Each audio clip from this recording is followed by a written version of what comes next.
is our safety meeting for pay June. engineers to take the ground school just so they get Can we get going, guys? Okay, thank you. So if they show up and take the course, Okay, General Atomics pays me and all I gotta do is show up and take. the reason Roger isn't here, he's in Ireland, kissing the Barney Stone or something. Anyway, this is our So we're started. agenda, and that's not coming through very good. Is that fuzzy new people? Fuzzy new people, yeah. Anyway, do we have any new people tonight? I think we had a couple. You want to introduce yourself? Yeah, I'm still waiting for FAA, and because we're trying to wait to join here for a couple of years now. My grandson is in the squad here. So I retired the Navy, got about 6,000 hours, and flew with the North Island Flying Club till it shut down from 94 to 04.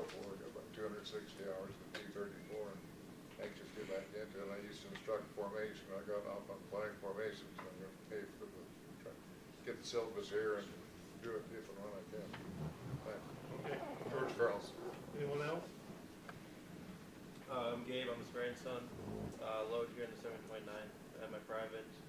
I do a little flying with one man 234s. They were my instruments. So, see, also just working on getting my physical back and do what I can get flying in the next couple months. Okay. Anyone else? Hi,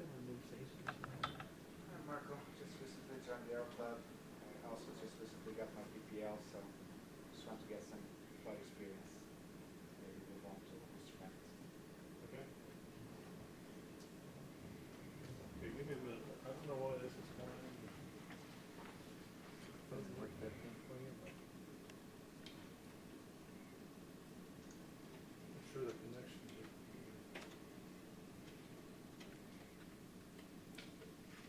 Okay, we'll press on and see what happens.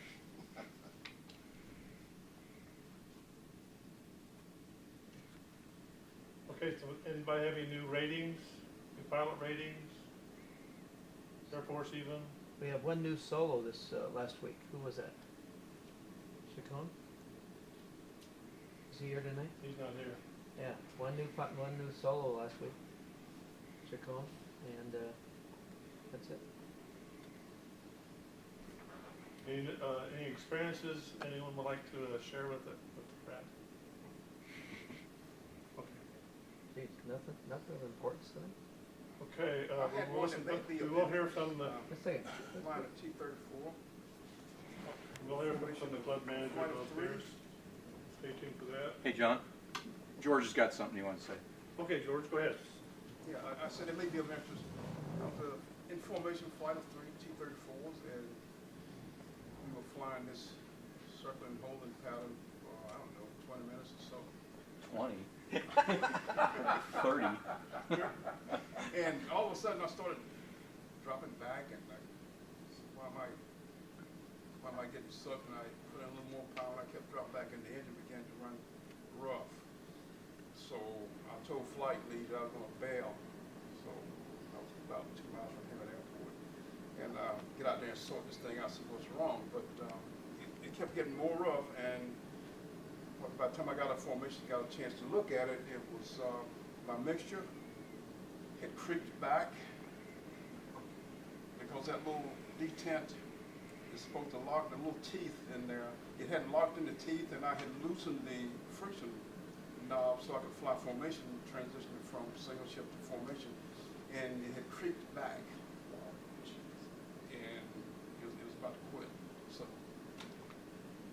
you want to keep an eye on that. I don't know if I never had that problem with the NLT-34s, but the spring got stuck down there and it didn't pop up. So you want to keep an eye on that.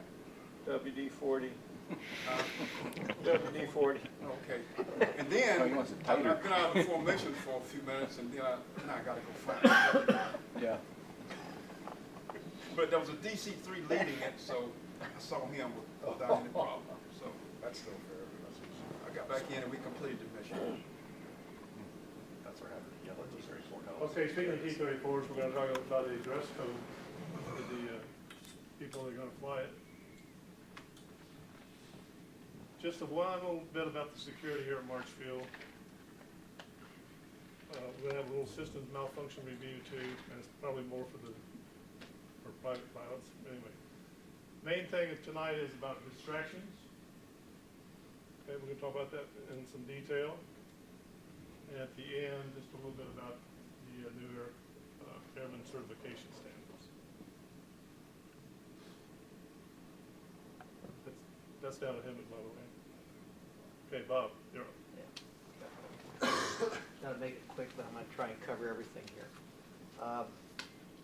First thing I got on my list is clean airplanes. And we're having a tendency again to not clean the leading edges, struts, and everything else. As a club and as a flying member, it's your responsibility to keep the airplane clean for the next person. That doesn't mean just clean the windshield. That means cleaning everything.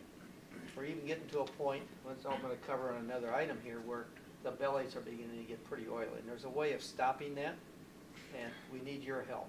So try and do it. We're still using pledge, as I said tonight at the standards meeting. I've got 1 gallon left, which I bought in 2007. Got 1 gallon left. They don't make it anymore. We'll have to figure out what the next solution is going to be, because we can use it on our canopies, and we can use it on the airframes itself, and that's to keep the bugs and the oil off. And we use it with about a ½ inch of water. Big ½ inch of solution from Pledge concentrate, and then a gallon of water. And it seems to be working pretty good. So I've been nursing that thing for years. Oil. Major problem we have with the oil is that we're not marking down how much is being used. When do we take and measure the proper filling of oil, or how much do we know that whether the aircraft is properly filled with the oil? At what point of time during the flight or after the flight do we do this? After the flight, 10 minutes. I got pre-flight here, 10 minutes after. 10 minutes after. I got after flight. The only time you're going to get an accurate reading on how much oil you got in the engine is after shutdown. There's what? After shutdown. If I do it before, the sump fills up, or we end up hiding oil, especially in the dry sumps. We hide oil. So we put in a quart, and then we start running the engine, and next thing you know, we're over full and we pump it out. So we need to take and do that. You know, even if you just turned it over and you shut it down immediately, and went back out and looked at the dipstick and some of the T-34s, you'd get a more truer reading as to what the aircraft has as far as oil consumption is, or not oil quantity is. So we don't want to overfill.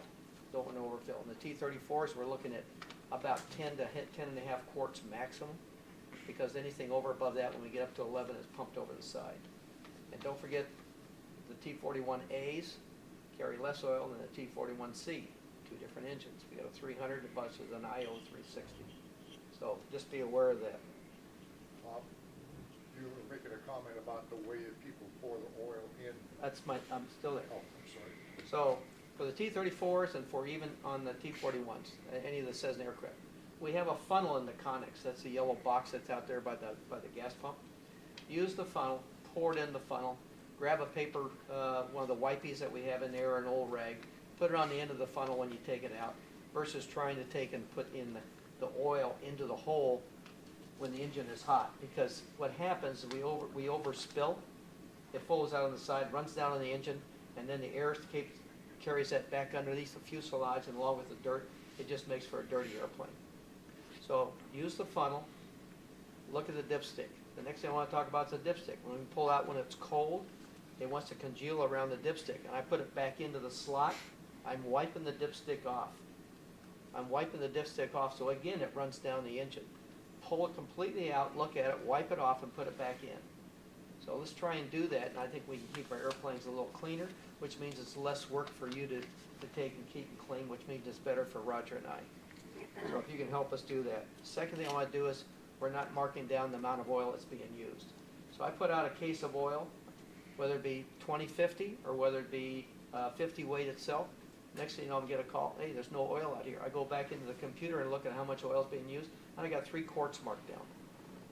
I have to keep track of that. The general in this base is static about why we're losing money and why we're not making improvements. So I'm looking at where my costs are right now, and I need everyone's help to keep this Aero Club going. Need your help, so please help us. and be sure and mark them down. And that includes on the invoice and on the data sheet when you put down how much time you put down from the hobs to the tack to the amount of gas you're putting in, and over in the far right-hand side after your name, it should be a little oil column. I think Roger has that in there, so help me out, please. Don't forget the heat. 114 degrees yesterday. I didn't even have air conditioning in the office. It got hot. I finally said at 4:15 I'm leaving. So hydrate, hydrate, hydrate. And we all know when we're dehydrated, that's because our urine is yellow and it's not clear. It begins to affect us mentally. Credit card slips. 3-digit codes are being left off. It goes in the little box that says authorization. That's the little 3-number digit on the back of your credit card. Roger may not have that credit card in his database. So when you make the assumption that you don't need to put it in because Roger has it, the credit card he has may be for your dues only and you're using a different credit card. So just double check the credit card slip, and I've asked the instructors to make sure that the students understand where it's supposed to go and have them do more of this on the side. Replacing a lot of stuff up on the windscreen, and what's happening is sliding down against the plexiglass, so when you go out and look at the plexiglass, we're getting scratches on the inside. That becomes pretty expensive when we have to replace it because we can't polish it out. There's no way I can reach way down at the bottom and try and polish it out. So in the Cessna, if you got something, don't put it up on the dashboard. Put it down on the floor. The T-34s, you're going to have to find out another spot where you do it. Just be cautious in the T-34s. We do have 5.7 is getting crazed. We're going to have to buy another canopy, leading edge, or I should say front windshield canopy for that windscreen. So help us out by helping to protect the airplane. Found that someone's left in the office, I have a pair of black sunglasses and a blue LED flashlight. If you can identify them, you got them. Otherwise, I'm going to keep them, and I'll give the glasses to some homeless guy on the outside. We have the holiday coming out for the 3rd and the 4th. The T-34s are pretty well scheduled for both days, Saturday and Sunday. George, I need to get your schedule too to see if you're going to be with us on that. And I'll need if you're going to fly with us on the 4th, I'll need a little synopsis of a background for you. And if you're going to do the T-34s at Arrowhead, I got to go back and tell them right now I view as a possibility. That's going to be around 5 o'clock. I haven't seen the schedule at Lake Arrowhead on the 3rd, which is it's going to be on Sunday. Sunday, the 3rd. They want to do the fireworks that night so people can leave Tuesdays and go home and get a good night's rest. And everybody's going to work on, I beg your pardon, on Monday. Everybody goes to work on Tuesday. So any questions of what I covered here? We're just asking for help from all of our members here to give us a helping hand to sit as a club. Thank you.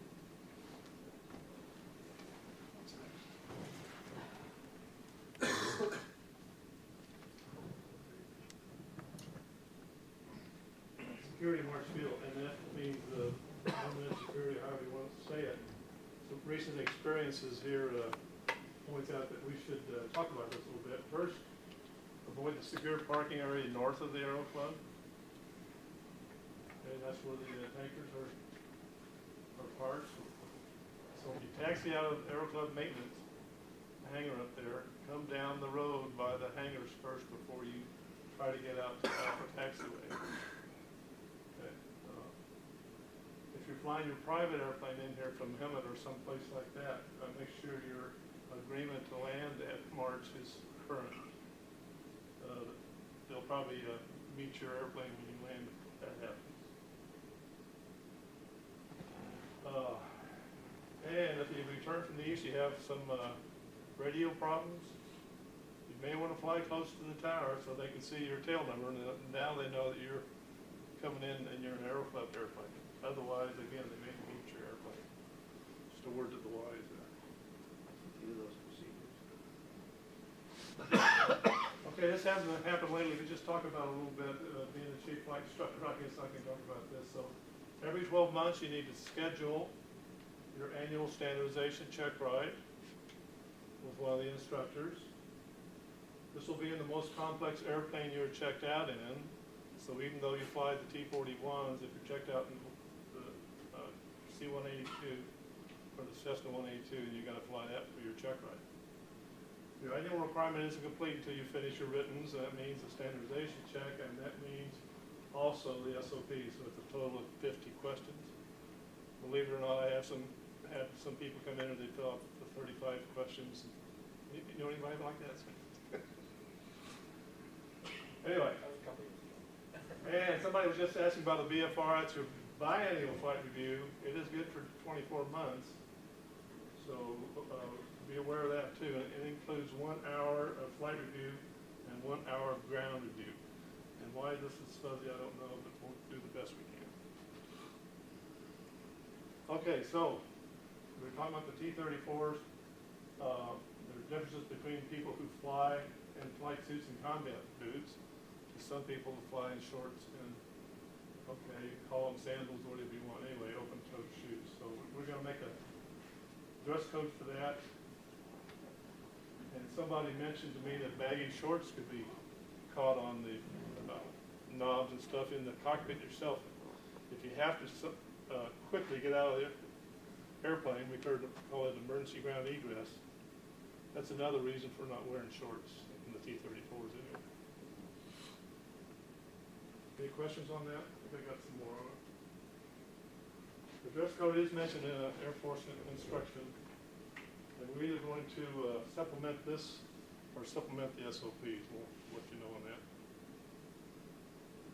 And that's for safety. So, like I said, we're going to supplement it to band shorts and open-toed shoes or sandals, or whatever you want to call them. This will take a while, so in the meantime, we're going to ask our clearing officials to make sure that people are properly dressed when they go out to fly the T-34s at least. And we do recommend it for the Cessna airplanes too. They have been known to have fuel leaks in the past, so word of the wise, I guess. We just repaired 2 of those. Fuel selector valves for 29 Foxtrot and 15 Foxtrot. I should say we found it in 69 Romeo, so we replaced the fuel selector, we overhauled that one. 29 Foxtrot had a leak also, 15 Foxtrot had a leak on that, so we got the kit in and now they're pulling that out. They'll be repaired on Thursday. But here of late, because of 10,000 or over 1,000 selections in a period of time, and you keep switching around, it wears them out.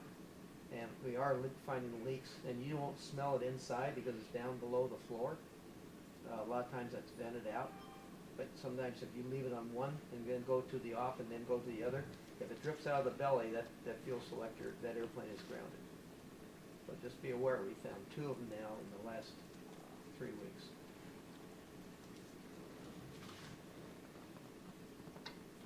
Now also, if you have an incident involving one of the airplanes, and you think it might be minor, nothing's happened to the airplane, we still want you to tell Bob about it, or at least tell your instructor. Okay? In other words, we're going to find out about it eventually. Let's give Bob a heads up about what's happened in our airplanes. Enough said on that?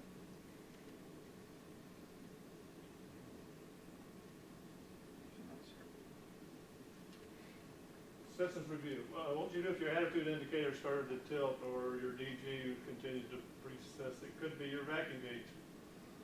You should check your vacuum gauge. It could be your vacuum pump. So we have had a couple of these vacuum pumps fail on the Cessna, so it's not that it's that unusual. So this happens to you, land as soon as you can, probably. Which brings up the point, if you have an emergency, keep flying the airplane. Okay? Don't let the emergency of the situation keep you from keeping the airplane in a safe attitude. There's a couple things and acronyms and so forth, and you've probably heard these from your instructors in the past or maybe in the present. And one of them is aviate, however you want to say that, navigate and communicate. But remember, fly the airplane first.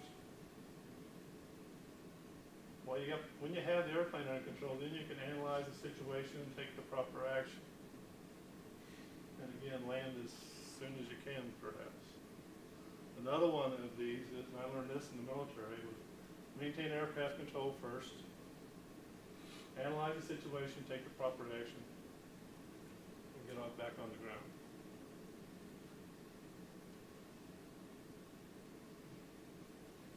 So, I mean, you have to have a plan B. Well, your plan A isn't working right now, so, yeah, you gotta figure something out. Weather in Southern California means we don't have to worry so much about cloud cover and visibility, but Santa Ana winds and turbulence can have us looking for another place to land perhaps, sooner than we wanted to. Now, this is the main gist of the meeting tonight. That's what we're talking about, are distractions. Of course, your flight instructor loves to distract you, and other people do too. Anyway, so you have distractions the whole time. Once you get to the Aero Club, you got to find the airplane folder and check it out, and you got to file a flight plan, and how does the new fax work, things like that. Pre-flight, follow the checklist. Bob said there was a checklist in the airplane. I wish the passenger would stop asking me questions. Might be better to get your pre-flight done before your passengers get there. You get interrupted in the middle of your checklist, how do you get back to where you were? Somebody says you should go back in the checklist as far as you think you need to go so that you don't miss anything.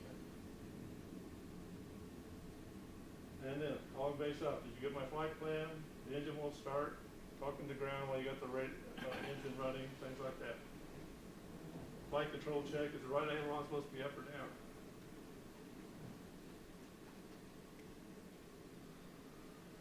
Then once we get airborne, reading your chart or your new iPad that you got now, and did you pre-flight your iPad? Why is my iPad beeping at me? You have packs. You have everything aboard that you wanted. You know where your pencil is. You know where your glasses are. What do you do when a window or a door opens? And I think we've covered this before, but we'll cover it. How many people know that we carry all the charts, whether it be low altitude, what have you, we carry those charts here, so if you're gonna go on a cross country somewhere and you want a low altitude chart, we have them. We get 2 sets throughout the United States each month, or whenever the changeover takes place. So if you want a low altitude chart and you're going to go on a cross country, if you want to carry your sectional, that's fine. But we also have low altitude charts for you to use.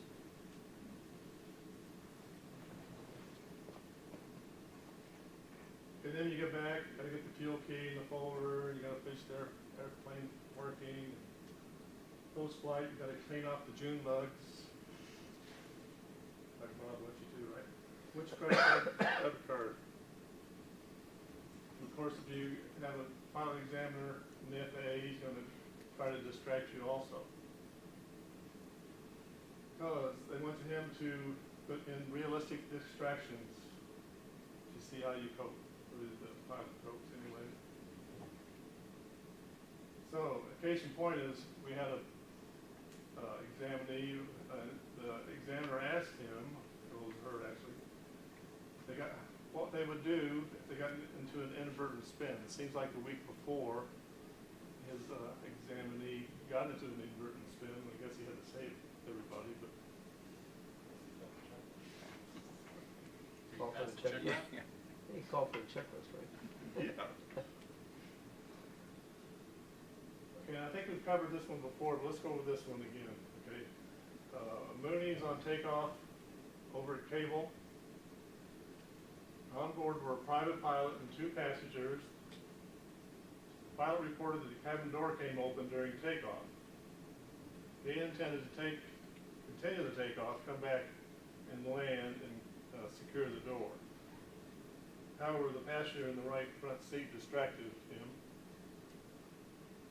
In the time necessary to calm and reassure the passenger, of course, the pilot lost control and ran off the runway. Of course, the weather was good, and the wind was calm.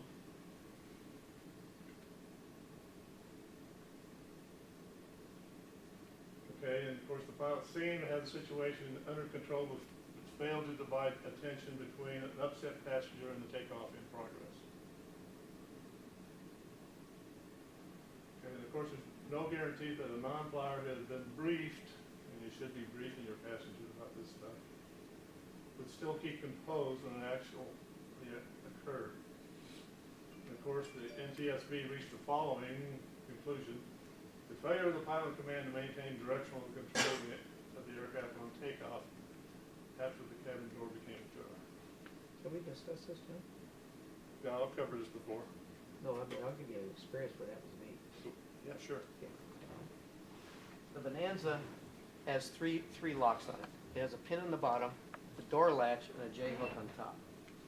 Sometimes when you replace the rubber bushing that goes around the door, which is the gasket, the J-hook gets hung up a little bit. So it's happened to me 3 times. The last one was with my son-in-law, scared the heck out of him, and I brief everybody in my airplane about emergency procedures, and don't worry about if the door pops open. We'll just come back and we'll just land. Well, the door popped open. His headset pops off, and he's trying to hold the door closed. You can put your foot to that thing and push as hard as you want. You're never going to fall out of the airplane because of the slipstream. So be sure if you're going to have this happen to you, ensure that the passenger you have is not going to be absolutely scared, because the pressure on the door is going to hold the door closed until you get down to a low airspeed after you get on the ground, and then you can push on it and it's going to come open. Or you can take and slam it closed. But the Bonanza is famous for this thing. And yeah, and there goes a piece of paper out the door. I just keep flying. I'll land at the next airport. I landed at Rialto one day and closed the door and then pressed on. But it happens, and don't get upset, and make sure that the passenger doesn't get upset. So be sure and brief your passengers that these happen. Sometimes the latches get loose and they fail. The Cessna's pretty decent. But on the Bonanza, yeah, that J-hook's not hooked on top. That door's going to come open and scare everybody. And it just pops open in a hurry, just bam, and it makes a loud noise. I had it happen to me one time landing a twin Comanche with an instructor. He was upset that he lost his favorite laminated sectional chart. Yeah. But You tell me you can drive back and get it. Yeah. Yeah. So it does happen. It just does happen. So when I lock my door, I make sure that I lock it unless the person that's with me understands it, and then I push on the top of the door, because you can actually spring it a little bit by pushing on the top of the door on a Bonanza. And if that J-hook is not latched, you'll be able to see a little bit of daylight in there.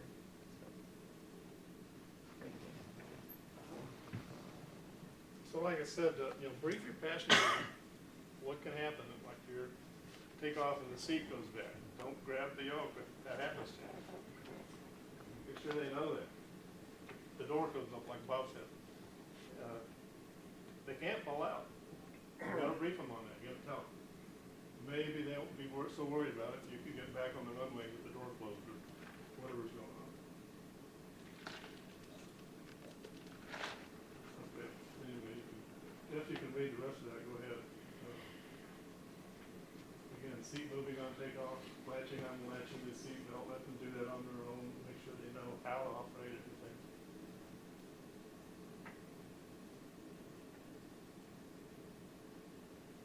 Okay, now, we sometimes have to manage several tasks all at once. So preoccupation with one task to the detriment of the others is one of the more common errors in the cockpit. Some accidents involve lapses of attention associated with interruptions, distractions, or preoccupation with one task to the exclusion of others. So how do we cope? The fact is, we will react to something that happens without warning. You have to combat this by continuing to stay proficient, not just current. Use and follow the checklist, knowing the aircraft systems and emergency procedures, and you got to be focused on the task. What's the task? Keep the shiny sides up is what I always say, right? The pilot knows what he or she needs to do on a normal flying operation. When an emergency distraction takes place, the better he will be able to fly the airplane first and stay focused on that task. If they can fly the airplane first, then you can, after you do that, you can focus on the problem and take care of it hopefully. Be prepared. Distractions are a part of life, right? Pop up unexpectedly. typically we stop what we're doing, address them, and then resume where we were. Well, it's hard to do on an airplane, you gotta keep flying an airplane, right? So, a relatively minor in-flight distraction can quickly lead to disaster if you forget this one thing, and that is what? Fly the airplane. Yeah.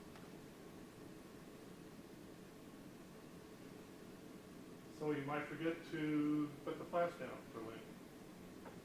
Not a big deal, right? Well, what if your gear is also in the picture? The T-34, we got the practical gear. So the T-34, all the pilots are instructed to check, at least on base and on final, mixture, prop, gear down. And even the guy in the back seat should be checking. Meaning me, usually. What could distract you? A radio call from the tower, another aircraft, something like that. Could distract you. And ask you to extend your pattern, something like that.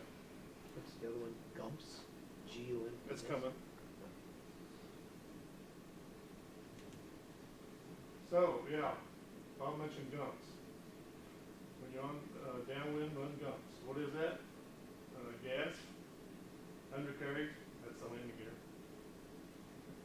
Mixture, prop, and the 182 and the T-34, and seatbelt. If you can't remember gumps, which is fairly easy, there is a before landing checklist for your airplane. So, if you can't remember gumps, get that out. So, leave your stress.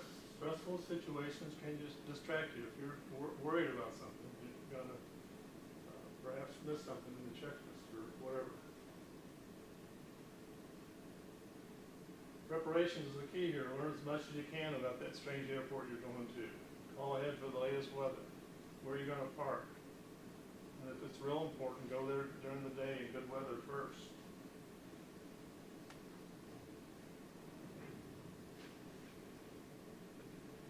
Modern distractions, iPhones, iPads, things like that. But on takeoff, just before rotation speed, if your phone sounds off on you for no reason, you might abort. If that happens, turn your phone off. Or you have your passengers turn their cell phones off. I had an experience with that with another airplane where my passenger, I neglected to tell him to turn his cell phone off. He's in the right seat, we're on final approach, and his phone rings loud, and he picked it up and started talking on it. And it was just, I mean, nothing happened, but I kicked myself after that. And yeah, I mean, it is distracting from your passenger's phone Yeah. ringing and they're talking about it and stuff. Yeah, that part of that passenger briefing should be cell phones off. Yep. Just like on the airlines, right? Right.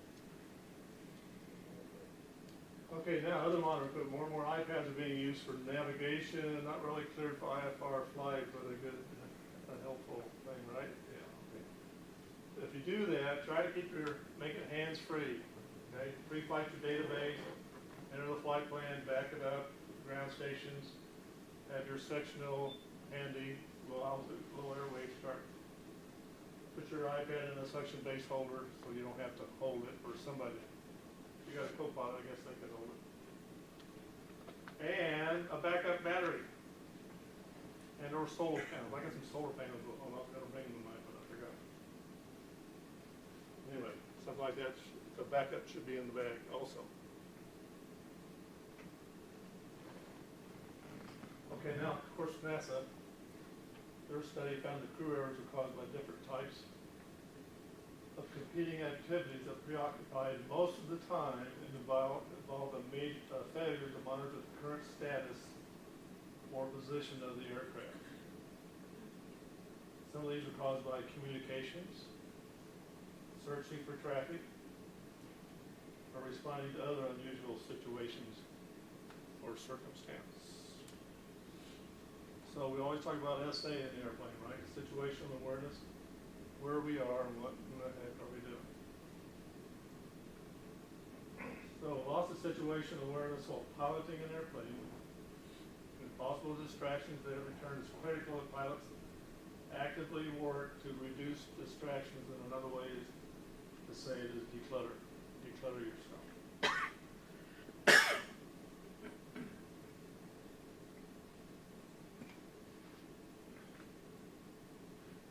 Okay, so they talk about lines of defense.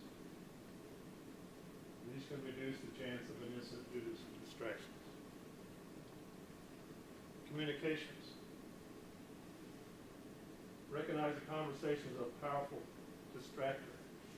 As with cell phones that cause accidents on the road, it's amazing how distracting conversation on the radio can be. How easy to lose awareness of what's going on around you. Head down task, you're looking down there at your iPad trying to put a new route in or something, I don't know. Head down means really, or you're tuning your VOR, you're tuning your radios, things like that. Anyway, your head's down, you're not looking out at the airplane, not noticing what's going on with the airplane perhaps. This can also be caused by fixating on one instrument. We've talked about this before, preoccupation.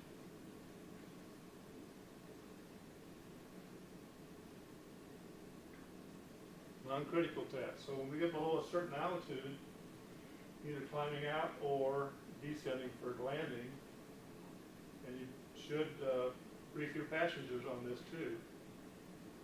Suspend all your conversation and head down tasks at critical points in the flight. These critical points are approach to an active runway, leveling off at a specific altitude, turning to a heading that SoCal approach is giving you for a heading,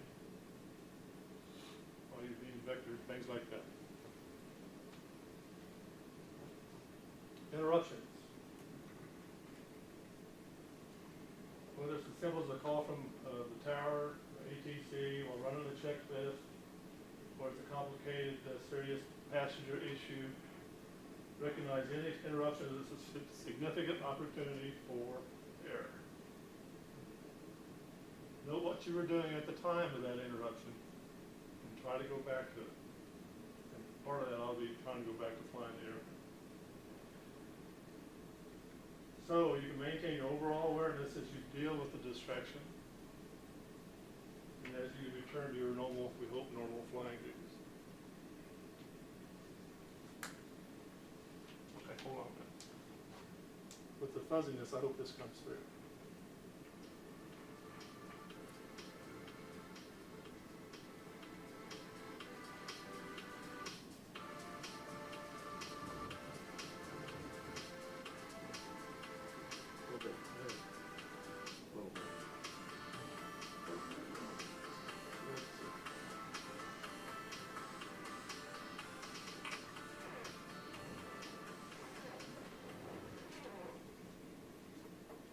How's that coming through?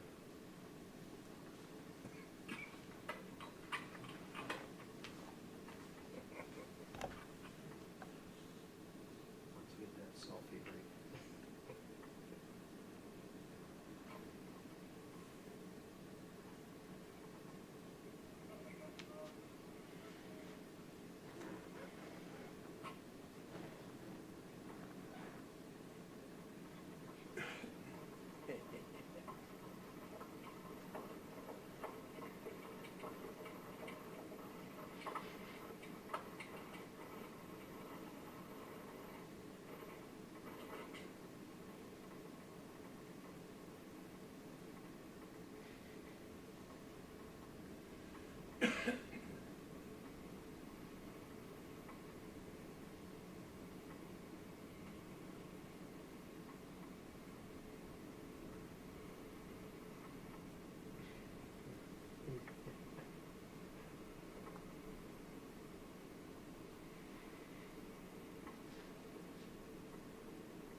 That opens backwards.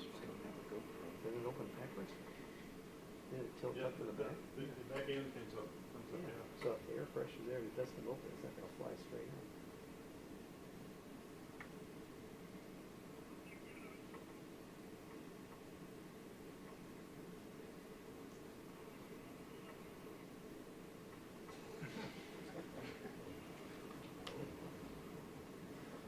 That's a nervous wreck.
happening, actually, this is just a few days ago, the practical test standards, they're not calling the airman certification standard, took effect last week.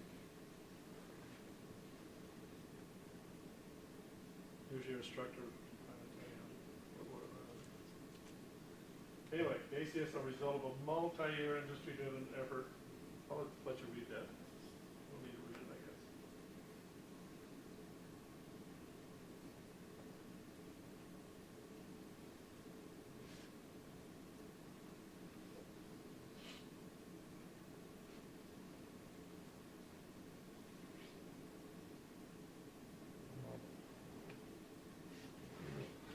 In other words, try and take a whole integrated approach to it instead of breaking it down by parts, trying to bring it all together.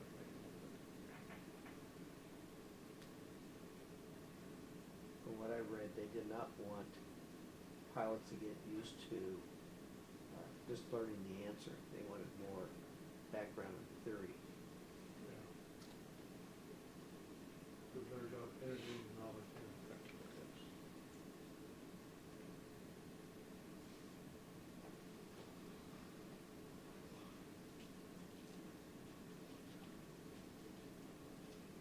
And that second bullet is very important because they just published this, well, I got it on Monday, but they are showing the testing on their website, the FAA's website, on the new practical standards that are taking place to give you an idea what to anticipate.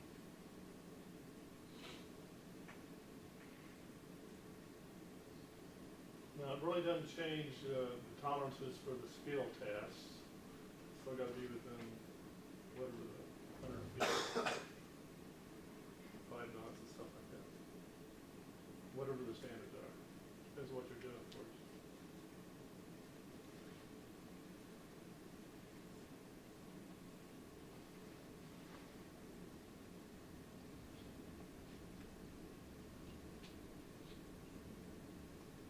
And that's what that holistic approach is. In other words, try to think about the whole process instead of breaking it down by individual settings. Bob mentioned it. Heat wave is on. Airplanes don't perform well when it gets hot.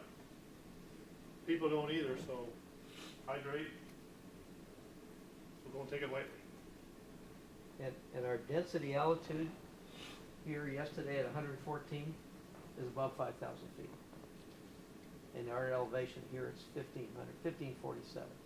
I checked Big Bear about 2 hours ago when the density altitude was 9,300. Yeah. Yeah. So we're going to have high density. That means thin air. Airplanes are slow climbers, and engines get hot. So the only way you can keep them cool is to increase airspeed and slow down your rate of ascent. Slow down the rate, increase your airspeed, get more air across the engine to keep those cylinder head temperatures down. Any questions? See you next month. I think we're going to try for a flyaway for July, maybe the first or second weekend after the 4th. I see We're that. going to try and do a flyaway again for breakfast or lunch, whatever everybody wants to do. So how many people are interested for July? Okay. Be sure and put your, send me an email of what you'd like. I'll put out some data and some airports that we can go visit. I understand now that El Monte is, no, Fullerton is open. The only thing bad about Fullerton is that KFI tower in the airport, the runway is pretty short for some airplanes. Fullerton has El Monte has a decent restaurant. French Valley is kind of close. Camarillo is always nice. It's always busy in the morning, so we got to get started early to get to Camarillo. It's always a nice flight across the LA basin. It's about 40 minutes up there. So if you're going to fly with somebody and buddy up, be sure and give them a few bucks for gas to offset their cost. So we'll plan on that. I'll go out with an email, and I saw a few hands here that people are interested in. So we'll see how many people we can get signed up. Our biggest fly, we had, flyaway was probably about 5 years ago, we had 9 airplanes at Apple Valley. That was the biggest group we had. It'd be nice to see 9 airplanes ago, but we had not only our own personal airplanes, but we had club airplanes. So, give it some thought and I'll go out with an email. Thanks.